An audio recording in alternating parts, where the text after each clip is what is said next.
Bonjour à tous. Merci de vous connecter aujourd'hui. L'objectif de ce webinaire va se dérouler sur 30 minutes. L'idée, c'est de vous présenter un stage qu'on a donc l'intention de faire avec Jean-Christophe sur l'Appreciative Inquiry. Nous allons vous présenter ce webinaire tous les deux. Je laisserai Jean-Christophe se présenter juste après. En fait, cette idée de stage fait suite à notre séminaire que nous avons fait au mois de novembre. Alors, certains d'entre vous étaient là, donc ils vont s'en souvenir. Bon, vous n'étiez pas tous là, en fait, lors de notre séminaire du mois de novembre, on avait pas mal fait venir des différents intervenants, dont Jean-Christophe, sur justement cette démarche de l'Appreciative Inquiry. Il y avait eu deux interventions, d'ailleurs, il y a Jean-Christophe et puis Anne-Marie qui avait fait un témoignage de la mise en pratique de cette approche au sein de Sephora et de Make Up Forever. À l'issue de ce séminaire, on a eu beaucoup de retours de nos clients sur cette approche-là, qui voulaient en savoir plus. Donc, c'est pour ça qu'après, avec Jean-Christophe, on s'est dit, tiens, peut-être que ce serait intéressant d'organiser un stage spécifiquement pour notre écosystème à Extend. Parce que, en fait, quand on organise ces séminaires, on se rend compte que vous appréciez beaucoup de vous retrouver entre vous.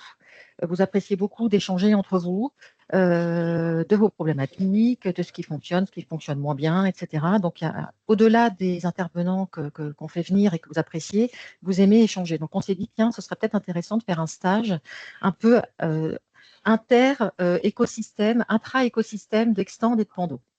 Voilà un peu d'où vient l'idée. Euh, Après, effectivement, cette démarche de l'Appreciative Inquiry, elle fait beaucoup de sens aujourd'hui dans le contexte dans lequel on est. Alors déjà parce que pour beaucoup, on est à mi-chemin entre 2020 et 2030 et beaucoup de nos clients se sont fixés des objectifs à 2025 et puis s'en fixent des nouveaux à 2030. Notamment, alors les objectifs de 2030 étant un peu plus haut encore à fond. La marche étant encore un peu plus haute parce que on essaie de s'aligner avec les accords de Paris. Et puis voilà, on essaie d'être toujours, enfin en tout cas nos clients, on les pousse à être toujours plus ambitieux dans leur démarche de RSE notamment. Donc on est dans ce contexte où effectivement on a une marche entre 2025 et 2030 qui est assez élevée. C'est important de continuer à mobiliser toutes les équipes. Beaucoup des marques avec qui on travaille ont réduit leurs impacts, ce qui est très positif. Il y a de l'engagement des équipes, certainement, et c'est évident. Mais il faut les garder mobilisés. On sait que les efforts qui restent à faire sont conséquents et qu'on est dans un contexte, on ne va pas se le cacher, qui est quand même un peu défavorable en ce moment. Le marché est tumultueux. Euh, la conjoncture n'est pas favorable. Voilà, on a quand même beaucoup de nos clients qui sont dans ce moment, cette période qui est pas facile et il est important et pas facile de garder cette mobilisation des équipes et du COMEX autour de nos enjeux. Donc, c'est dans ce contexte-là qu'on s'est dit, tiens, ce stage pourrait vraiment avoir beaucoup de sens. Donc, je vais passer la parole à Jean-Christophe. Je vais te laisser te présenter, Jean-Christophe, et puis nous expliquer un peu plus cette démarche et ce stage. Merci Laetitia, merci à vous d'être présent à l'horaire de midi. Effectivement, le dernier point que vous voyez sur cette slide, c'est comment garder les équipes mobilisées dans un contexte défavorable où il faut faire des efforts. Il y a quand même quelques impacts et sur des objectifs 2020-2030. Donc, vous voyez que j'ai repris cette présentation à l'envers. Et donc, la démarche appréciative, ou en anglais Appreciative Inquiry, est née dans les années 80 au sein de l'Université de Cleveland, qui a fait une recherche dans un hôpital.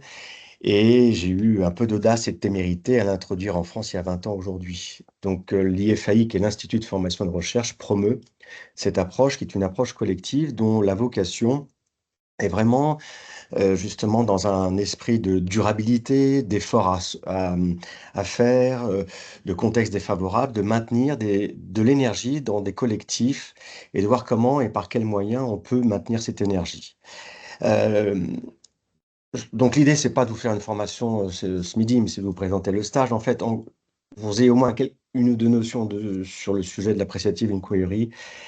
En fait, nous avons une habileté énorme à connaître ce qui dysfonctionne dans une organisation, à améliorer les points faibles, à se réunir pour traiter les difficultés, les soucis, et nous avons une incompétence ou très peu d'habitude à se réunir pour comprendre en quoi le système fonctionne bien. C'est-à-dire se poser la question de quand nous réussissons, par quoi nous passons.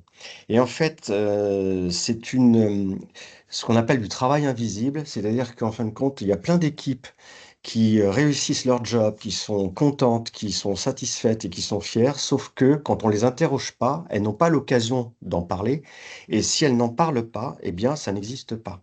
Toute histoire non racontée n'existe pas. Et pourtant, en fait, l'idée de l'approche appréciative, c'est de mettre en évidence ce qui pourrait être logique, normal et presque banal, c'est de mettre en évidence toutes les forces de l'organisation, c'est-à-dire par quoi les gens œuvrent pour obtenir le résultat pour lequel ils sont, on va dire, payés, et de faire en sorte que finalement tout ce travail, ces réussites mises ensemble, peuvent amener des collectifs à se projeter dans l'avenir et donc de créer des conditions propices à l'innovation, au changement et à la transformation collective. Donc dit autrement, l'approche appréciative est une approche d'accompagnement au changement ou de transformation. Ce sont les deux expressions les plus courantes que l'on rencontre aujourd'hui, qui s'appuient exclusivement sur les réussites d'une organisation, les émergences, de manière à ce que les personnes se sentent mobilisées parce qu'on leur a posé la question de comment tu fais quand tu réussis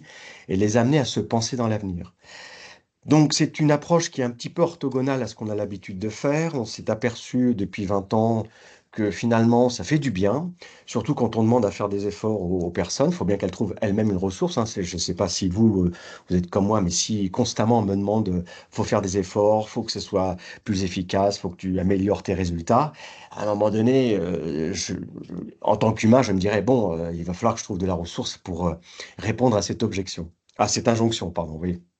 Donc, l'approche appréciative, c'est ça. Et donc, en fait, l'angle de vue, quand on est dans un projet de transformation, que ce soit pour le déploiement d'une RSE, le déploiement d'une satisfaction client, ça peut être l'autonomie, la diversité, la relation patient dans les hôpitaux, tous les sujets peuvent être traités de cette manière-là, c'est de comprendre ce qui se passe quand les gens réussissent leur job, de voir comment elles font quand elles réussissent, de comprendre leurs forces, donc c'est du langage qu'elles émettent à partir de leur réussite, ce qui est pas commun chez nous, en tous les cas en France. Et puis aussi, vous voyez, il y a deux dernières questions, c'est finalement sur le sujet de la RSE, sur le sujet de l'autonomie, sur le sujet de la transformation, que souhaitez-vous? Que voulez-vous? Qu'est-ce qui serait un prolongement de votre activité quand vous vous sentez complètement fier et que celle-ci fasse du sens? Et puis ensuite, il y a une dernière question, on leur pose, c'est quelles actions vous seriez prêt à mettre en œuvre? Sur quoi vous voulez agir? Donc, en fait, vous voyez qu'ici, ce que ça indique, c'est que l'approche appréciative est une méthode hautement participative, complètement collective, qui aboutit à des plans d'action, mais qui sont pensés non pas par le comité exécutif, par des consultants extérieurs, par une gouvernance. Ce sont des actions qui sont pensées par le cœur des personnes quand elles sont au cœur de leur travail. On parle même de travail vivant. Donc, c'est Travail dans quoi? ce, le travail vivant, en fait. Le travail Ah, vivant, merci. c'est du travail dans lequel je m'accomplis et pour lequel on me donne une occasion de m'exprimer. On parle même d'espace de discussion du travail. Donc, en fait, c'est un processus, c'est une méthodologie qui est très, très, très structurée. C'est donc des étapes à franchir qui mobilise des collectifs. Ça peut être 10 personnes, ça peut être 50. On est allé jusqu'à plusieurs milliers à la Lyonnaise des Eaux. À la SNCF, ils ont travaillé avec les chefs de bord. Chez Engie, c'était sur la sécurité au travail. Au Crédit Agricole, c'était une caisse régionale. Et puis, vous avez chez Sephora, Anne-Marie en a parlé pendant la conférence chez Pando et elle a aussi expérimenté auprès des make-up artistes de chez Make Up Forever. Donc en fait, c'est une méthode hautement structurée. Voilà, je vous montre les phases, je ne vais pas vous les détailler, simplement ça s'apprend, c'est-à-dire qu'il y a des méthodologies extrêmement, comme toute méthode en fait, hein, finalement. Et le focus, c'est d'arriver à fabriquer des questions sur le sujet qu'on veut traiter de manière collective. C'est de poser des questions sur raconter une expérience de travail quand celle-ci fonctionne sur le sujet du déploiement de l'RSE, sur le sujet de l'autonomie, sur le sujet de la relation au client, sur le sujet de la sécurité, bref, sur tous les sujets possibles. Enfin, en l'occurrence, ce que j'ai compris, c'était plus focalisé sur le déploiement d'une RSE. Et puis, il y a les trois questions qui suivent, c'est qu'est-ce que vous avez mis en œuvre pour réussir? Vous voyez qu'on va chercher la vitalité chez les personnes, et en plus, quand elles racontent une expérience réussie, ça leur fait plaisir. Enfin, en tous les cas, a priori, c'est ce qu'on a observé. Et puis aussi leur demander qu'est-ce qui les anime, qu'est-ce qui leur provoque de la satisfaction, parce que c'est quand même bien, le travail n'est pas qu'une souffrance, hein, c'est pas que trépalium, il y a aussi des endroits où j'aime faire mon boulot. Et puis de leur demander la dernière question, à partir de cette expérience, quels sont vos trois souhaits pour vivre pleinement votre travail demain dans le cadre du déploiement d'une RSE. Et donc, voilà, ça c'est pour vous proposer là en quelques minutes l'angle de vue. On a un petit film, je vais vous passer de 2-3 minutes pour voilà, encore plus mieux comprendre, j'allais dire. Nous connaissons tous ces proverbes qui nous parlent d'expérience. Vous savez, ceux qui prétendent que nous apprenons de nos échecs. Oscar Wilde disait que l'expérience est le nom que chacun donne à ses erreurs. Eh bien, ce n'est pas tout à fait vrai. En fait, on n'apprend pas uniquement de nos erreurs, on apprend aussi de nos réussites. La plupart du temps, nous nous focalisons sur nos échecs et nous nous efforçons de ne pas reproduire 2 fois les mêmes erreurs. Et lorsque nous passons une étape, nous nous concentrons sur la prochaine et nous mettons de côté ce que nous avons déjà réussi, persuadés que cela ne nous sera pas utile pour l'avenir. Pourtant, parfois, pour gravir un obstacle, trouver une solution à un problème ou atteindre un objectif, il suffit tout simplement de jeter un regard collectif sur le passé. Il suffit de regarder où nous avons réussi, pourquoi nous avons réussi et par quels moyens nous pouvons reproduire cette réussite. Cette méthode, c'est la démarche appréciative. S'appuyer sur les succès d'hier et sur la créativité du collectif pour imaginer et mettre en œuvre les succès de demain. Finalement, l'expérience n'est-elle pas un mélange de nos échecs et de nos réussites? Bon, voilà, c'est un petit film. Alors, c'est pas la super production cinématographique, mais ça explique aussi que, en fait, l'idée, la focale que l'on prend, l'angle de vue, le cadre de référence, c'est d'amener à ce que les personnes parlent de situations qui ont marché dans leur travail, de manière à ce qu'elles se pensent dans le travail. C'est-à-dire qu'elles sortent aussi du langage sur ce qui les anime au quotidien quand elles bossent. Le pourquoi nous avons réussi, c'est une question qui est faiblement posée dans les organisations. C'est plutôt pourquoi nous n'avons pas réussi, pourquoi il y a encore des dossiers qui sont en retard, pourquoi nous n'avons pas livré à temps ce client et pourquoi les trains arrivent en retard. Et là, eh bien, on prend un peu le chemin inverse, hein. En fait, l'idée, c'est que nous pouvons résoudre une problématique ou un problème à partir de ce qui a marché dans le passé. Voilà un peu l'angle de vue. Alors, on a écrit plusieurs dizaines d'ouvrages sur ce sujet, notamment sur la RSE. Il y a un chapitre dans le grand livre de l'Appreciative Inquiry. Les Américains ont mené dans le Sustainable Policy, ils ont traité ces aspects de développement durable avec la démarche appréciative. Oui, et j'ai même les articles qui sont là, hein. Il y a même l'Institut international qui a utilisé l'Appreciative Inquiry pour pour déployer des politiques de développement durable, de RSE. Et puis là, pour terminer, vous avez quelques exemples d'organisations qui se sont, allez, on va dire, risquées à demander à leurs employés ce qui a marché quand ils sont contents, quand ils sont satisfaits au travail. Quand je dis risqué, parce que c'est une petite provoque, hein, finalement, comme on n'a pas l'habitude. Vous savez, les bulletins scolaires, on les connaît tous, hein, c'est que vous regardez pratiquement instinctivement la mauvaise note et vous allez spontanément demander pourquoi il y a une mauvaise note. Et puis quand il y a une bonne note, finalement, on donne sa satisfaction en disant je suis content, tu as bien réussi ton contrôle. Mais rarement on demande comment tu as fait. Ouais, c'est une question qui est pourtant intéressante. Voilà, des organisations. Donc il y a autant le monde de l'industrie, du tertiaire. Dans le retail, il y a eu Sephora, il y a eu Kellogg's, Christophe, Make Up Forever. Et puis là, vous avez des centres de recherche, etc. Donc, en 20 ans, ça commence à bien rentrer dans les esprits en disant, finalement, si on veut changer quelque chose dans l'organisation, quel risque nous prenons à nous appuyer sur ce qui marche, sur ce qui fonctionne. Et à partir de là, donc c'était l'objet de la réunion avec Laetitia et Pando, on s'est dit, bah, moi, je pourrais vous proposer un stage, ça dure 4 jours, mais on pourrait vous proposer voilà, une journée de sensibilisation. qu'on a vu avec Laetitia. C'est-à-dire, on peut trouver une journée où je vous donne quelques rudiments, on peut en discuter, vous expérimenter. Et si vous sentez que, comme une sensibilisation, c'est finalement, suis-je sensible ou pas? Et après, pour ceux qui veulent, ceux qui le souhaitent, faire la formation complète de 4 jours, c'est quand même pas si important que ça. Mais voilà ce qu'on avait proposé au public de Pando. Voilà. Donc, Alors, Laetitia, je c'est te vrai laisse que terminer. oui, oui, merci Jean-Christophe, parce qu'effectivement, on a fait, en fait, initialement, on s'était dit on va faire le stage direct de 4 jours, et puis Oui. on a fait déjà une première présentation mercredi à certains clients. Et en effet, on s'est dit que tout compte fait, ce serait peut-être bien de commencer par une première journée de sensibilisation, donc qui est la première journée du stage de 4 jours, Mhm. et le cas échéant, de voir après s'il y a lieu d'aller plus loin, si vous y êtes sensible, en effet. Il y avait un deuxième point, c'était qu'on s'était dit, on fait ce stage de 4 jours dans l'intra-écosystème d'Extend et de Pando, donc c'est-à-dire voilà, l'écosystème de nos clients et des marques avec qui on travaille. On pose une problématique qu'on définit ensemble, parce que vous avez bien compris qu'en fait, cette approche, elle va s'appuyer, elle peut traiter plusieurs problématiques. Donc, on définit la problématique ensemble et comme ça,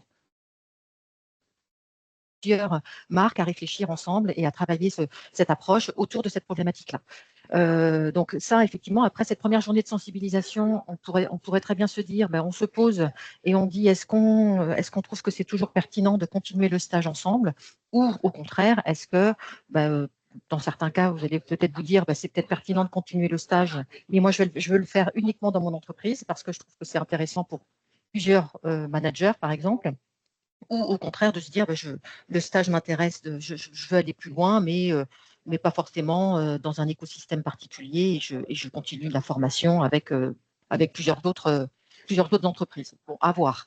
En tout cas, l'idée, c'est bien de commencer avec cette première journée de sensibilisation et ensuite de continuer sur 3 jours si vous pensez que c'est pertinent. Après, il y a un point sur lequel je voulais revenir, Jean-Christophe. Mhm. Parce que moi, ce que je trouve aussi très intéressant dans la démarche associative, ce qui m'a parlé en tout cas, c'est le côté de récit et de langage. Aujourd'hui, je vois bien, moi, mes clients, on est en début 2025, tout le monde me dit, il faut qu'on soit performant, l'efficacité, les chiffres. D'ailleurs, mercredi au webinaire, on nous a posé la question sur les chiffres. Attention, il faut donner des chiffres, des chiffres, des chiffres. On est vraiment dans ce langage de gestion, encore plus en ce moment parce que c'est vrai que la période est compliquée. Et donc, on a un peu, les collaborateurs sont mis un peu sous pression dans ce langage-là, dans ce récit-là. Or, on sait beaucoup, notamment sur la RSE, dans les différents salons qu'on peut faire. Le dernier salon Pro Durable ne parlait que de ça, c'est le changement de récit. Il faut arriver à un peu avoir un autre langage et changer le récit. Et c'est ce que j'aime bien aussi dans cette approche, c'est que ça amène un peu ce nouveau vocabulaire où on va sortir un peu de uniquement le langage financier. Alors, évidemment qu'il faut de la performance. Et d'ailleurs, l'Appreciative Inquiry est dans cette optique d'amener les ressources humaines à être plus performantes, mais dans une dynamique beaucoup plus positive que seulement un langage financier qui peut mettre la pression uniquement avec uniquement des objectifs à fixer, quoi. Là, c'est vraiment, on s'attache au chemin qu'on va parcourir pour atteindre ces objectifs. Donc, c'est assez, c'est très complémentaire en fait. Mhm. Donc, on peut peut-être ouvrir à des questions éventuellement, hein, parce que c'est...